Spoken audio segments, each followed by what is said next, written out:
Light नाही, पाणी आम्हाला आहे पण लाईट नाही. आजचा मुद्दा काय? आज कशासाठी तुम्ही आज आम्ही कशासाठी आलो? आम्हाला घरकुल नाहीत, गावठण वनपट्टा नाही. बॅनरमध्ये काय लिहिलेलं आहे बघा जरा, आदिवासी बचाव शेतकरी कातकरी बचाव. हा आम्ही कातकरी समाजाचे. असं ना? हा आम्ही कातकरी समाज. पोरींचा काहीतरी मुद्दा उचललेला तर पोरींसाठी काय आहे? हा 10-12 वर्षाच्या पोरी झाल्या का आमची लोक घाटावर विकतात, लग्न करून देतात.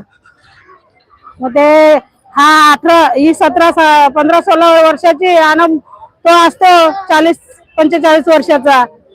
त्याच्यामुळे ते पोरी काय हे होतात ना. सरकारची काय मागणी तुमच्या ह्याच्यावर? काय कानून बनवायचे काय म्हणजे त्याच्यावर कारवाई केली पाहिजे? आता आम्ही कानून बनेल तरच कारवाई होईल मोठी. म्हणजे आता त्याचा कारवाई करायलाच पाहिजे ना. कानून पण बनवलं पाहिजे. कानून पण पाहिजे ना.